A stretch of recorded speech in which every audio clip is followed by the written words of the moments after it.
Welcome back to Unstabled. I am Jeff Steckel, aka Big Steck. You can find me on all the social medias, Big Steck 88, because my name, and I'm a big guy. Or you can translate that nickname however you want. Whatever. Welcome back. We are still in victory week after they took down the Titans last Sunday. So it's victory week all week. But we're looking ahead to the Miami Dolphins. And they are without Tua. Coach is saying he expects him to play sometime this year. It will not be this game. Going to get into the whole injury report for both teams. Dolphins are looking a little less banged up than the Colts, but a lot of it I would think is rest. But we'll get to that. Going to do a little housekeeping. Of course, we're now at 63 subscribers, so thank you so much for all your support. I really appreciate it. Trying to pump those numbers up. I've got a subscribe goal of 100. So help us get there. Trying to hit a like goal. Modest. Let's do 10 likes on this next episode. Help me out. As always, drop a comment. Love to talk football. Love to talk shop, even if it's not about the Colts. If you're a Dolphins fan, drop it in there. Tell me why I'm wrong. Tell me why the Dolphins will win. Maybe it'll be right, and we can talk about it on the recap episode. So talk to us. Drop a comment. Drop a line. Whatever you think. Scores, predictions. Love to see those. Last week I did say 20-17, Colts would beat the Titans. I changed it at the last minute on this AFC South show, 28-17. So I'm man of my word. I'm going to go with my last prediction. So I didn't quite get it right, but oh well, I should have stuck with my gut. Oh well, it is what it is. I did, however, we do a Pick'ems league for Curtis Podcast Network. Everybody's in it. I did go a perfect 14-0. So I'm not toot my own horn, but toot. But yeah, we'll get right on into it.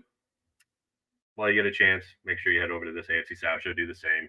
Like, share, subscribe. There's Third and Teal, Titans Takeaways, That Real Texas Team podcast, which is hosted by Curtis, obviously Curtis Podcast Network. So show some love if you don't mind. We appreciate it. So injuries. Pull it up real quick. It looks like Anthony Richardson was full. I'm recording this on a Wednesday, so I don't know about Thursday's participation. Dropping this on a Thursday afternoon, but he was a full participant. I would assume that that's going to continue unless if there's some type of regression or I guess flare up. But he is on track to start. Jonathan Taylor with that ankle injury still hasn't practiced, unfortunately, but hopefully he gets in at least a couple of limited participations. It'd be nice to have both JT and Anthony Richardson on the field together, but we'll see. Let me see here. Michael Pittman didn't practice. There was rumors he was going to go on the IR, so he caught the game-winning touchdown last Sunday against the Titans. I expect him to go. I mean, if he was able to I guess put in the performance that he did against the Titans, I would assume he'll probably be out there against the Dolphins. I said Taylor did not. Let me see here. Did not practice. Josh Downs with a toe injury. Ryan Kelly with a calf. I'm okay with Ryan Kelly missing. I've talked about it before. I feel like this is probably his last run in a Colts uniform. He's getting older. Can't seem to stay off the injury report. He's in a contract year. I really like the guy. I think he's one of the all-time Colts. I think he's a fantastic center. It's just, age and time have kind of caught up to him. So, but his backup, Bordellini, is doing a phenomenal job. I'm okay if he misses. I'm not too concerned about Downs at this point missing. He put together another really good performance against the Titans. Quarterback Chris Lammons, Dayo Odeingbo, which that kind of concerns me because they're already pretty light at defensive end. Trey Sermon, don't care. Honestly, I think Goodson should take over the number 2 regardless of Sermon's health. And I'd like to see Evan Hull in there. In my opinion, I think Sermon has kind of worked his way out of being in that 2 or 3 slot. He didn't look good. I mean, he rushed for 1.6 yards per carry on the Titans. The Titans have a good defense. They do have a good front seven, so I'll give them that. But Goodson looked much better on far less carries. So I think that Goodson has worked his way into that backup role behind JT, if not starting, if JT doesn't go. So Braden Smith is very concerning. I mean, obviously, at right tackle, that's a concern. EJ Speed is one of the top Colts as far as tackles go, next to Nick Cross. And I think Nick Cross and EJ Speed. I'm not sure where they rank right now, but I know they were leading the league, both EJ and Nick Cross. So hopefully EJ Speed is nothing serious. It says it's a knee injury. Hopefully he'll be okay. As for the Dolphins, let me see here. And another tab. I don't think anybody didn't participate. Obviously, Tua will come back, according to the coach, at some point this season. Not this game, but did not participate. It was rest. Armstead, Campbell. So they'll probably be a go. Javon Holland, Kamara, Muhammad. They didn't get Alvin. David Long. I can't even say it. Ogba, I guess. Jordan Poyer. A-Chain, I guess, is how you say it. I'm terrible with names. Concussion, fully participated, so I'm assuming he'll go. Cam Smith, Skylar, Thompson, all either limited or full. So they're looking a lot better injury-wise, at least right now. But I do expect a lot of the Colt players that didn't participate. I would assume it's more of a veteran rest day than it is like serious injury. But still a little concerning with a couple of those. Especially defensively, they need all the help they can get. And Braden Smith, he can't seem to give his name off the report either. So hopefully he goes. And if you remember, this is the game where they're inducting Dallas Clark into the Ring of Honor. I did a whole short about it. We did a lot of an episode. We were doing, Colts all-time players, our honorable mentions, and I did a whole Dallas Clark best moments. I can't remember what episode it was. You'd have to look back through all of our stuff to find it, but I did a whole Dallas Clark appreciation, like half a podcast, and it's his time now. He's getting inducted. He was one of my favorite players. Of course, when I bought his jersey, it was the year that the Colts pretty much cleaned house, and I think he went to Tampa Bay, if I'm not mistaken. So, but got my Colts Dallas Clark jersey. It's one of my favorite ones. At some point when I'm not in an apartment and I don't have these, whatever doors behind me, I'd like to frame some of my old jerseys, hang them up, kind of turn them into a man cave. But in time, we'll get there at some point. But this is the Ring of Honor induction game, so Colts need to come away with a win in this one. They need to go over 500, sitting at 3-3, and I think this is a very winnable game. I really, really do. If it was Tua out there, I'd have more doubts. I would expect the Colts to play kind of like they did against the Titans. I would expect a very shaky game from Tyler Huntley. If I'm not mistaken, I'm pretty sure that's the starter in Tua's absence. But I'd love to see a lot more pressure. I talk about it every single recap, preview episode, every single time I talk about it. Pressure, pressure, pressure. Something the Colts have really not done a great job of. They need to do better. Gus Bradley needs to dial up better schemes. I've beaten that into the ground. I'm not going to talk about it anymore. Not going to change anything during the season. So just is what it is at this point. But I would like to see Latu kind of just take over a game. I know he's capable of it. I'm just kind of tired of seeing him in that bull rush, that 3-point stance. I don't feel that fits him, like his style of play, the type of athlete that he is. He's just really fast. I'm not saying he's not strong, but I feel like he's more of that finesse move, the guy that'll beat you around the corner instead of rush you into the quarterback kind of thing. So I'd like to see a little bit more creativity with Gus Bradley's rush packages and how he deploys Latu. But we'll see. We'll see what he does against the Dolphins. But they need to make him uncomfortable. They can't let him. They did a good job. I think they pressured Will Levis a lot more, obviously a lot more than they did Trevor Lawrence the week before last. But I'm going to talk about pressure. Not that way. Come on, people. Keep it PG. They need to get after Hundley. They need to make him uncomfortable. I think they did a good job of it against Will Levis. They did get pressure on him. They forced that quick throw that who was it? Blackman. Sorry, geez. got that interception on. It was kind of just a heave air ball. I don't really know why he threw it in the first place, but he did have pressure coming at him. So that's what they need to do. They need to force Huntley into mistakes. And I feel like he's a guy that is probably prone to them if you make him uncomfortable. The worst thing you can do is let him be comfortable and kind of have a game like they did with Caleb Williams or I'm sorry, Malik Willis.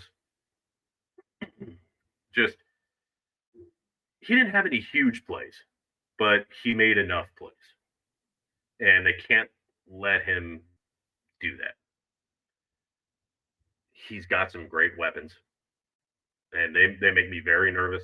Tyreek Hill, probably the fastest guy in the NFL, makes me very nervous.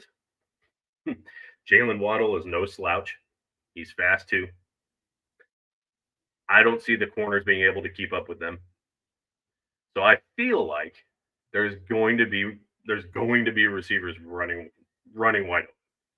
I think Jalen Jones has done a great job. I think Womack coming in, both late round picks, and they've looked pretty good. I mean, Jalen Jones has gotten beat a few times, but his development over the last, since being a sixth round pick last year, I think he's way ahead of his development. I saw a post asking, what would you grade his performance to this point? What would you grade Jalen Jones at this juncture?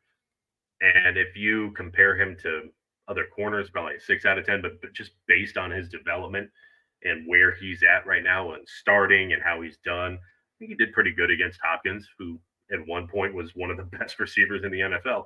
Obviously, he's aged a little bit, probably lost a step or two, but he looked pretty good. I mean, he's had interception. He's done good things. So I'd probably just based on the scale that he was drafted in the sixth, probably not to be the number one corner on a defense. To he's not bad. He's done pretty damn good. So I'd probably give him an 8 out of 10 just if you include his development. Womack, I think he allowed one reception, something like that. I mean, Will Levis was pretty awful, but he did good. He came up, if I'm not mistaken, from the practice squad, and he looked really good. He looked a lot better than Dallas Flowers. My God, I mean that's bar was low, but he looked good. Womack did look good. So hopefully that continues. I'm not saying that these guys, Jalen Jones and Womack, are able to keep up with the likes of Tyreek Hill and Jalen Waddle. I think obviously the quarterback play hinders their ability to get open deep. To they're good route runners too, but I think their quarterback play definitely hinders their ability for those huge games. But you can't give it to them. Can't give it to them. I keep saying it. The best way to neutralize these guys is to get in the quarterback's face. I'm never going to stop talking about it. I hate the fact right now that Latu has one sack against the Bears. What was that 2-3 weeks ago? I hate that's his only sack. I absolutely hate it. I was hoping we'd have at least a 10 sack guy in him, and there's still plenty of time. I just don't want to eat crow on that prediction. I, I hope he starts taking over. I hope he takes over at least this game. I'm not asking for like a 4 sack game. I just want to see him get a couple of sacks. That's really just what I want to see, just a multi-sack game. That's really all I'm hoping for. And then it's just to string a couple of good showings like that together. It's way too early to say he's a bust. Calm down, Colts Nation. It's 6 games into his career.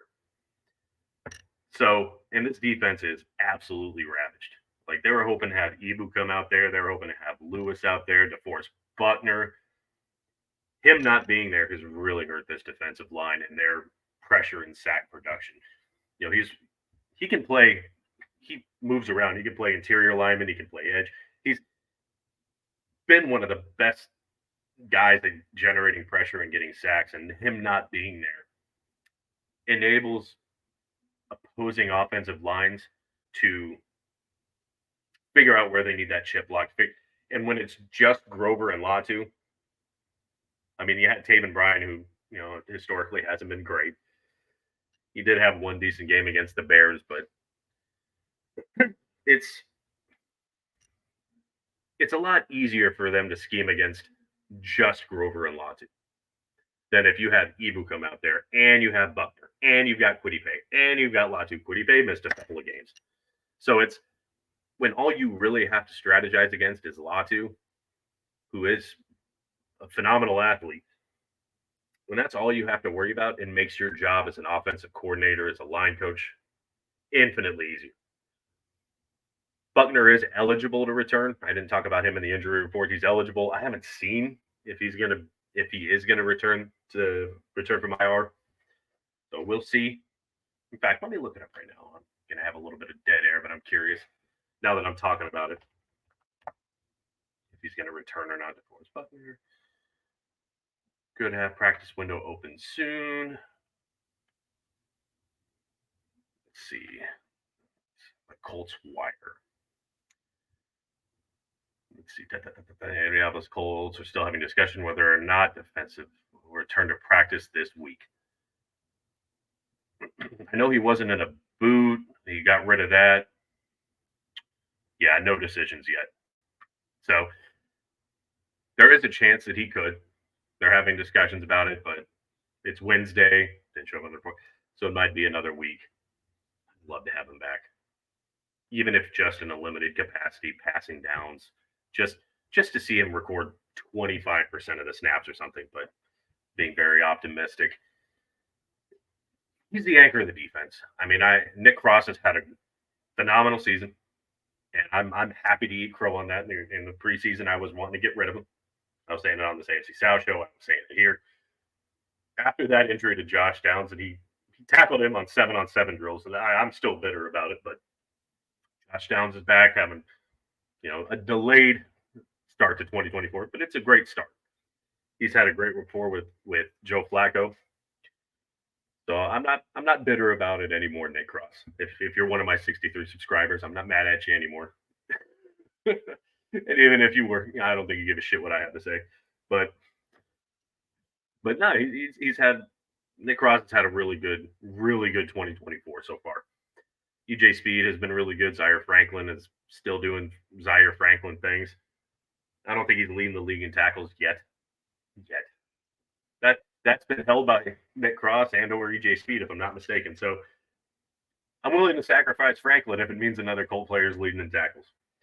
Unfortunately, that does mean that the defensive line hasn't been getting tackles on running backs, and they've been gaining some big chunk yards. So that's another thing that the Colts are going to have to bottle up when they play the Dolphins. I'm not really sure who their starting back is, especially with H. It'll probably be H-Chain if he's good. I think he was full. So it'll probably be him, and he's a really good back. So that's another aspect of this game that makes me very nervous. So again, the Colts are going to have to block those lanes up, and bring in 4 every play is not going to do it. Got to have somebody coming behind him. You have to. Gus Bradley. Again, you're probably not listening to this. I mean, if I were a betting man, I'd say you're not, but you got to bring pressure, dude. You got to. A-Chain is a very good back. You got to get in the backfield. You got to be there. You got to stuff it. That's all I have to say about that. Offensively, obviously, we're hoping for Jonathan Taylor to be back. He makes this offense a little more consistent. That's something that they've really lacked since he got hurt. Just consistency. Trey Sermon again was pretty abysmal in the run game. I wasn't blaming him until I saw how well Goodson ran the ball. It just isn't good enough. 1.6 that's worse than Trent Richardson. 2-yard Trent. I don't think if Jonathan Taylor doesn't go, I don't think Trey Sermon should get another start. I'd like to see more Goodson and Evan Hull. That's just me. So the Colts are offensively, their offensive line has been really good. I think they're still playing up to the expectations that everybody had for them. They've done really well. Whether it's been Anthony Richardson or Joe Flacco, they've done what they're supposed to do. Colts have had some success in the run game. Not as much as you'd like, but they have had success in the run game. Obviously, more when Jonathan Taylor was there.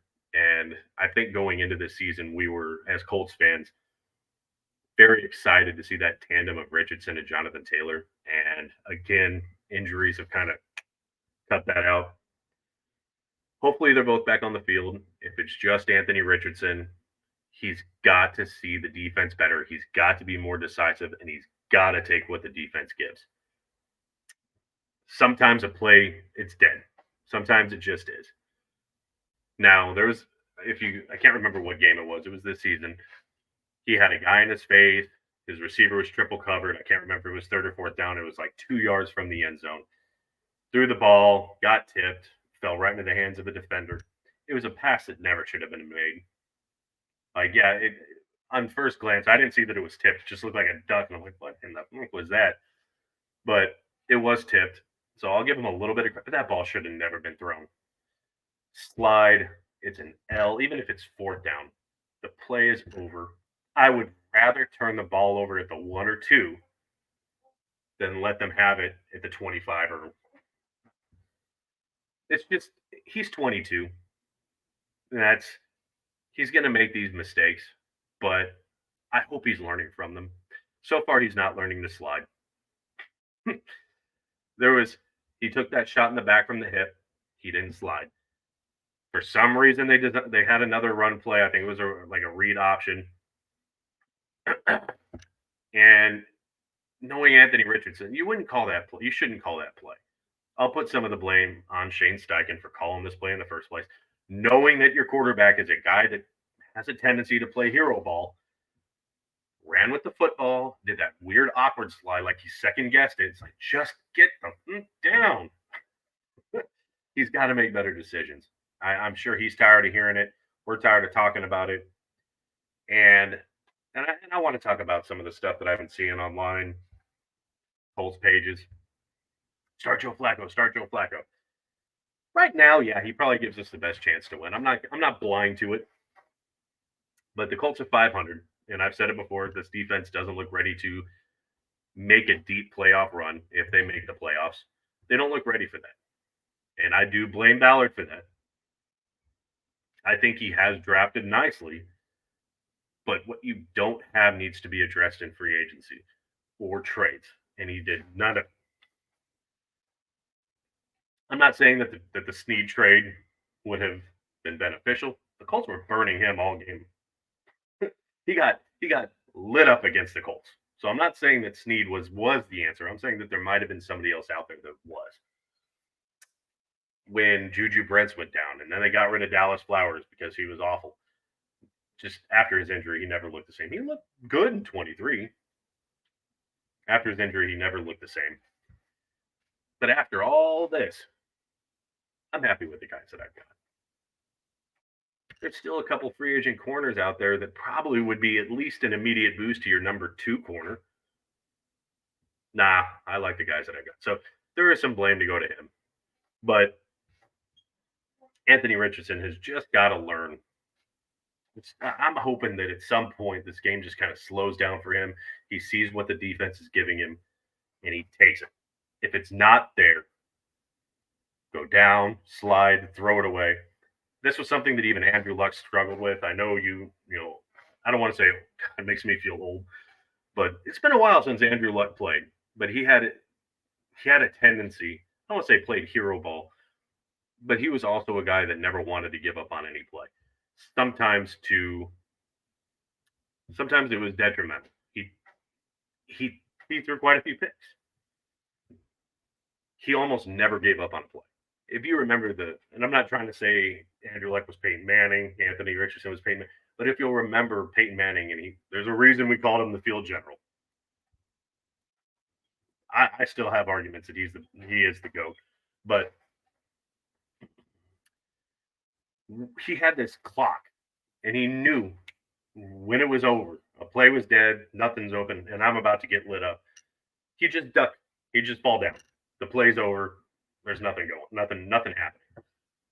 He had that internal plan. I'm not saying at this point that Anthony Richardson should be able to do that, but I would say I hope they're showing him film of some of these quarterbacks. If they're trying to make him be a little more pocket passer, if they're trying to keep him from taking these big hits, he needs to learn these things. It's not easy. It is not easy to be a quarterback. That's why they're so high paid. I mean, I'm just talking obvious, Captain Obvious shit, but it is not an easy position to play. There's a lot of stuff going on. So for a young guy, it's very difficult who has only played 20 something games since high school to this point. The game's probably still really fast for him. And that's on Shane Steichen, who we thought would be the guy to come in. He's worked with the likes of Jalen Hurts. He's worked with Phillip. He's worked with a wide variety of quarterbacks and has been very successful with it. I'm hoping to see it. I'm hoping to see a little bit more development, better decision making, and some things just like pass accuracy. I keep talking about flat to Josh Downs, sailed it a mile over his head. You got to hit those. That game against the Texans, Adonai Mitchell had this guy beat by like 10 yards, wide open, like the widest as open as you can be in the NFL, and he overshot it.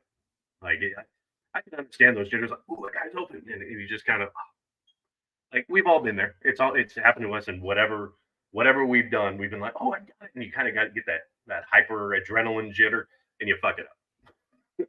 We've all been there. It's happened to everybody, and I'm willing, like, okay, but it's happened several times this year. Calm down, take what they're giving you, and make the damn play.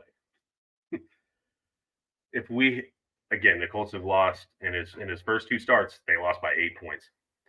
The plays were there. They just didn't make them. At one point, the Colts were one of the top teams in drops. I think it was for the first 2 or 3 weeks. When your quarterback is struggling, the rest of the team struggles. At some point, someone's got to step up, and it's almost always you're looking at the quarterback. So I'm really hoping for he looked good when he came out against the Steelers before he got hurt. 3 or 4, 75 yards. He had 2 really big chunk plays to Pittman. So it looked like it was finally coming together, and whack, right in the back. So there was positives. There was positives from him last year. But again, against the Dolphins, take the big plays, take them early. Alec Pierce is your guy, is your deep threat. Get him the ball. I know they tried. Joe Flacco missed one. He drew a pass interference. Okay. It's okay if you miss a deep shot, but you need to take more of them. Whether it's Flacco or Anthony Richardson, doesn't matter. Got to stretch the field. Second and short, fuck it. Just throw it up there, let Alec Pierce get under it. Simple as that. But, so, Miami Dolphins, get after Huntley, stop their run game, which has been a struggle for the Colts defense, get in the backfield, shut down their run, make their quarterback uncomfortable, make him beat you with his arm. And offensively, just sustain drives. Just sustain drives. Even if it's 3 points, or even if you only get a couple first down and then punt, give your defense that breather, get into a rhythm, establish an identity, which is something that almost every game it feels like they come out hot the first drive and it just fades away. So establish an identity, keep that rhythm going, win the game, and then you'll be safe. I do, with Tyler Huntley playing, I do like the chances of the Colts winning this game. If it was Tua, I'm still going to say the Colts win. I'm going to say it every game. I'm going to say they go undefeated the rest of the year. I don't give a shit. I'm a homer. But on the realistic side, if I had to bet money on this game, if Tua was playing, I'd probably lean a little more to the Dolphins, just because he's shown that ability to get the ball downfield. Huntley, I trust him about as much as I trust Will Levis at this point. And don't say, "Oh, Tyler Huntley's a Pro Bowl quarterback." He shouldn't have been there. We all know he shouldn't have been in that Pro Bowl game. Saying. We all know he shouldn't have been. He was a Pro Bowler, but he shouldn't have been. I put him kind of on that same. I don't have a whole lot of faith in him to lead too many games to victory. And based on what the Colts did against the Titans, now they don't have Tua or Waddle. So I do think the Colts will have to put up more points than they did against Tennessee. Tennessee can only score 17 except once every blue moon. So I'm going to say that the Colts do win this game. And I'm going to say, let's see. I'm going to say right at 30. I'm going to say 30-20. Colts win this game. So we hit the 31-minute mark. I'm kind of I don't have a whole lot else to talk about. If you do, if you think there's anything that I missed, make sure you comment it. As always, make sure you like, share, subscribe.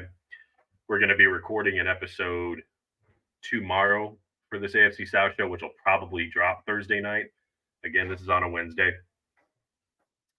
So make sure you head over there, check that out. Hopefully, I'm not changing my score prediction. I'm going to keep it 30-20 because I swear if it happens again, I'm going to be pissed. But yeah, 30-20. But yeah, let's keep this victory week going. Let's hope that it continues for a whole nother week. Let's beat those Finns, take them down.